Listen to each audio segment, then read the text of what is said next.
Hi everybody and welcome back to another guitar lesson. Today we're going to look at the song Radar Rider by the band Riggs, which featured in the animated film Heavy Metal, a veritable titan of its genre, a film that certainly did not milk its animated assets.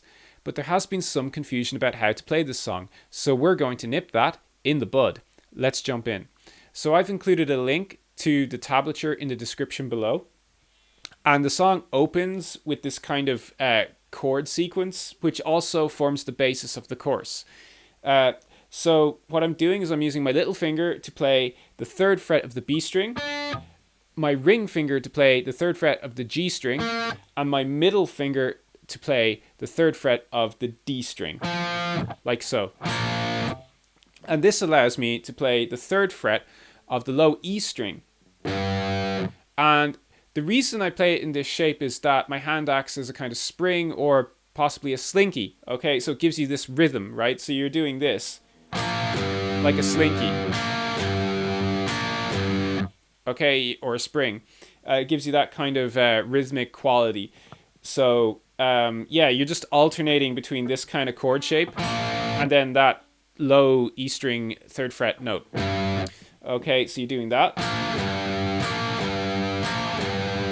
And then the next part is that you're playing the 1st fret and the low E string twice, and then you're playing the open E string twice. So putting that together.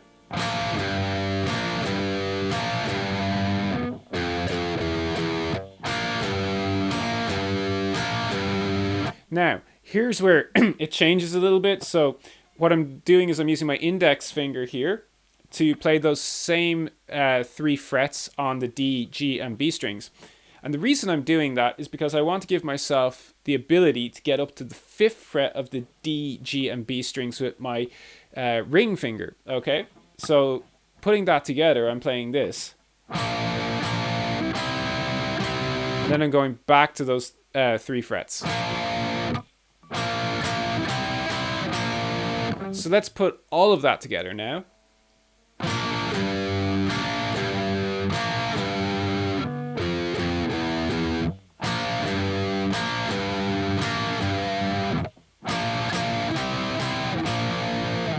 Okay, so let's look at the accompaniment for the opening section. It's just a slide up to the 5th fret of the D string, and then the 3rd time I'm using the tremolo arm to depress the string and do a dive bomb. So to demonstrate that,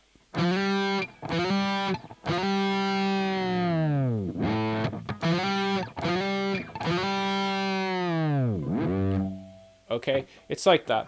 In the tablature, the next section is the verse, right? So what I did was I included the bass line because the bass line is kind of predominant in the verse, right? So it's just for context and to understand where to come in with the guitar. You could even play that bass line on the guitar if you wanted to. If you were playing solo, or maybe you wanted just to double up with the bass guitar in a band just to give it a sort of Led Zeppelin quality potentially. So to play this, okay, I'll just show you. It's the 3rd fret of the low E string. You're just playing that rhythm.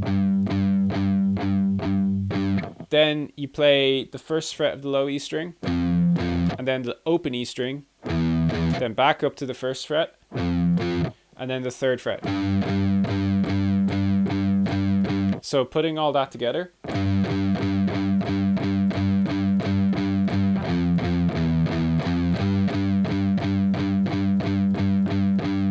Okay, and then this is where the guitars come in. So you're doing that same 3rd frets on the D, G, and B strings up to the 5th frets of the same strings. You're doing that pattern over the bass riff. That's it, okay? And yeah, it repeats, okay? But let's just put all that together, actually, yeah.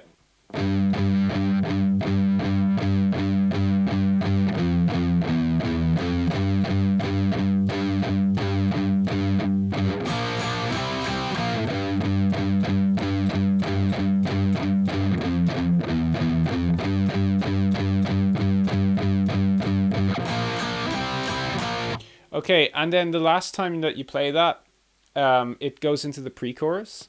So what you do is you do the same pattern initially. Okay, and then you hold those 5th frets on the D, G, and B strings. Okay, and then the next chord is very jazzy, and I really like it about this song. It's this. Okay, how do I play that? Well, what you do is you use your middle finger on the 6th fret of the A string. Okay, here. Then you play the 5th fret of the D string with your index finger. Then the 6th fret of the G string with your ring finger. Okay. And then you play the 6th fret of the B string with your little finger, getting that chord shape. And then the last part of the pre-chorus is a slide up to the 8th fret, okay, on the A string, and the 8th fret of the G string. So I use my middle finger. Okay, so that's the 8th fret of the A string. And then I use my ring finger on the 8th fret of the G string. So you're only sliding the A string, and then you just play the G string after that. And you repeat that 3 times.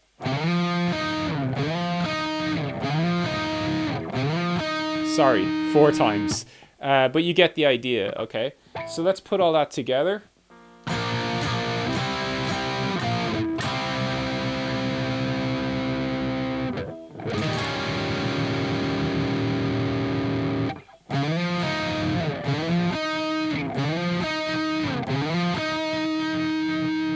If you want, you can also add some vibrato to that slide, like I was doing there.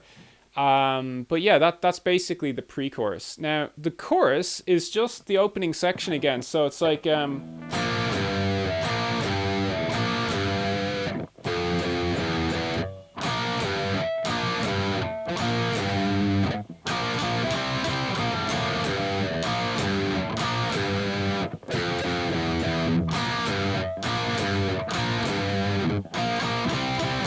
That's it. The second time, like, the chorus with the vocals comes around, okay, there's one thing that you need to notice about it, because this is the part that leads into the solo. So like the chorus will do its thing, right? It will loop as it did in the previous time it occurred. But the difference is there's this kind of alternating pattern that's repeated 10 times, which is actually kind of tricky to get your head around sometimes. Like, I actually watched a live performance by Riggs, and if I'm not mistaken, even they kind of messed it up a little bit, because it's counterintuitive to play it 10 times. But what you're doing is you're just doing that shape, so you have to really count it as well. So it's like...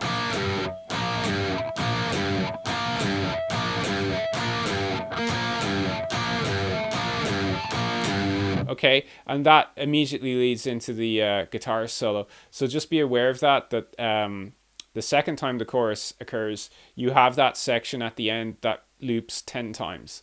And then you go straight into the solo.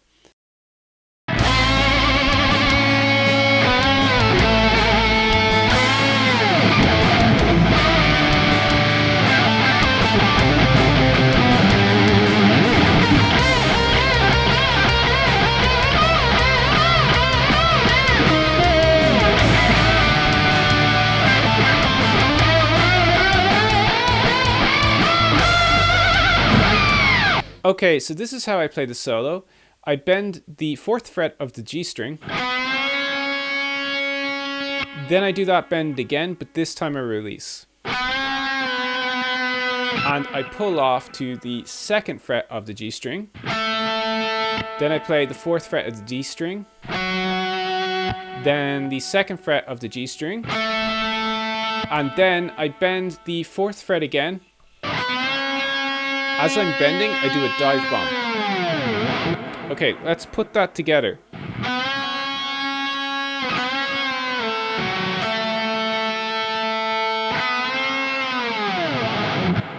Okay, next part is the 7 frets of the G and B strings, which I bend. And then release. So, Then I pull off to the 5th frets of the G and B strings. Then I play the 7th fret of the D string. And I do a hammer on and pull off from the 5th frets of the G and B strings to the 7th fret of the G and B strings, and then back to the 5th frets. Then I play the 7th fret of the D string, and I go down to the 5th fret of the D string. Here, I'm doing a hammer on and pull off from the 3rd fret to the 5th fret of the A string, and I do that twice. Notice that I'm using my index finger and my little finger because this allows me to kind of play that hammer on with more fluidity. And then I go from the 3rd fret of the A string down to the 2nd fret of the A string, again using my index finger. And the reason I do that is because I can then have greater mobility to use my ring finger on the 3rd fret of the low E string. And why am I using that? Because I can get all that vibrato using my ring finger, which is stronger, okay, in that position. So let's put all that together.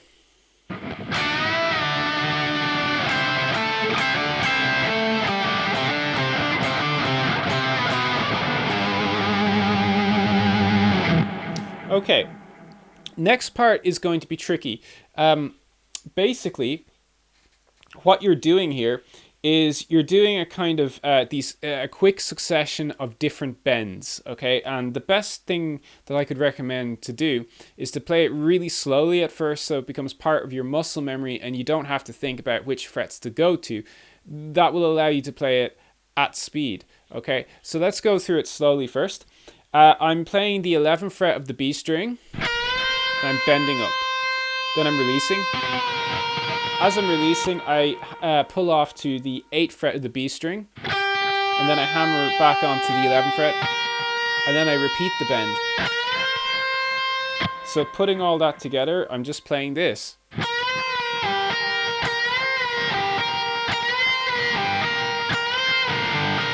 Now, here I'm going to bend up the 15th fret of the B string, and release, and then down to the 11th fret. Then back to the 15th fret, back to the 11th fret, back to the 15th fret, back to the 11th fret, and then I'm playing a hammer on the G string from the 8th fret to the 10th fret, and then back to the 8th fret again. So it's a hammer on and pull off. Let's put all that together.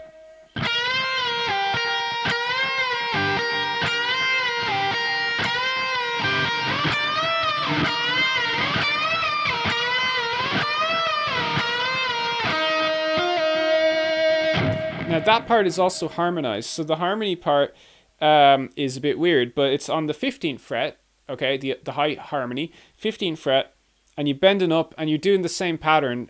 So bend up, pull off, or release the bend, I mean. And as you release the bend, pull off to the 11th fret of the B string. So.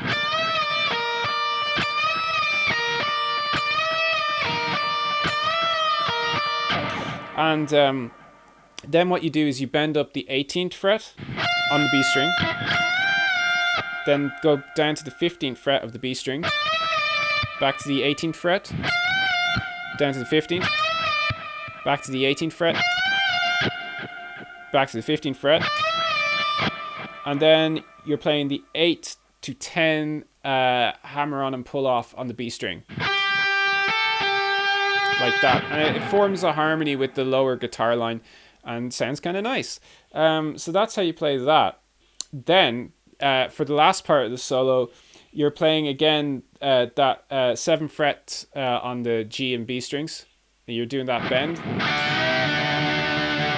Then the 5th fret. Then so 5th fret on the G and B string. Then 7th fret on the D string. So. Then you can do a hammer on and pull off here from the 5th to the 7th frets. Then back to the 7th fret of the D string.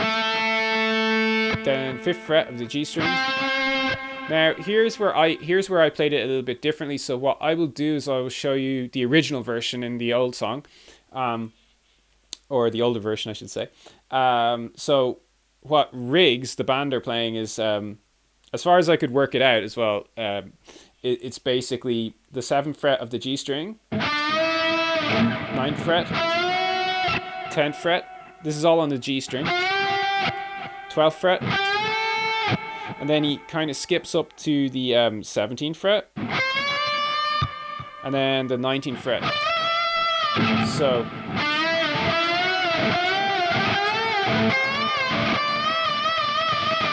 might want to give it a bit of that kind of bendy vibrato stuff just to kind of make it trail off a little bit. What I played was a little bit differently. If I can remember it correctly, I might make some mistakes in this now. So what I did was I just kind of bent up the 7th fret while holding the 5th fret on the B string. So 7th fret on the G string, 5th fret on the B string, and I'm bending up the G string. Then I did the same thing. 9th fret on the G string, 7th fret on the B string. Then 10th fret. So 10th fret on the G string, 8th fret on the B string. 12th fret on the G string, and then 10th fret on the B string. Then, now here I might make a mistake here, but 14th fret I think on the G string. Yeah, that's fine. 14th fret on the G string, 12th fret on the B string, 15th fret on the G string, 13th fret on the B string, 15th fret or 17th fret on the G string, 15th fret on the B string, 19th fret on the G string, 17th fret on the B string, and then let's put that take that from the start again. So.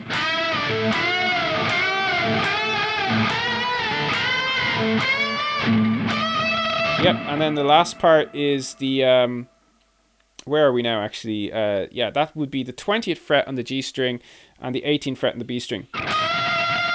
Okay, so taking that from the top.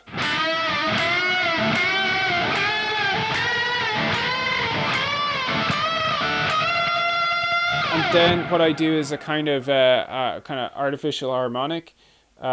So I could do this. So basically, so basically, I'm just doing a dive bomb and an artificial harmonic. So I'm fretting the 3rd fret on the G string, and I'm just doing a dive bomb. So again, fretting with my index finger on the 3rd fret of the G string, and just doing a dive bomb.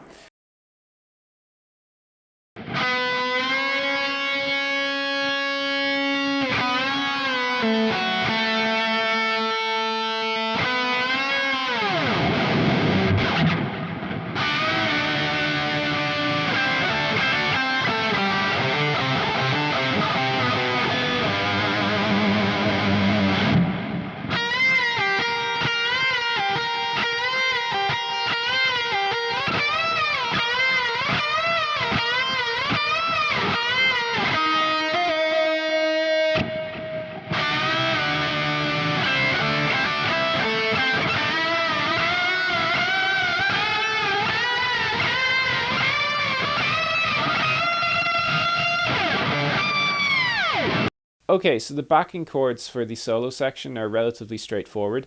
What I do is I use my index finger to hold down the 2nd frets of the D, G, and B strings to form an A chord. And then I release those strings to play the open D, G, and B strings. The next thing I do is I play a C power chord starting on the 3rd fret of the A string. And then I shift down 2 frets to play an A sharp power chord starting on the 1st fret of the A string. Let's put all that together.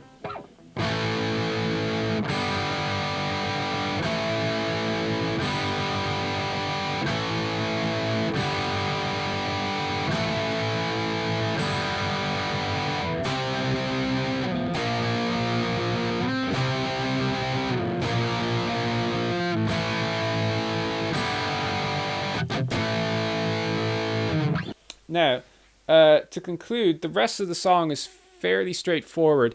It's just the chorus again, so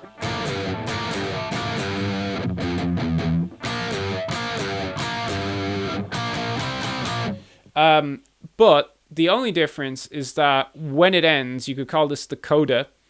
It repeats 8 times. So if you remember before the solo, that pattern repeated 10 times. At the very end of the song, it repeats 8 times. So you just do this.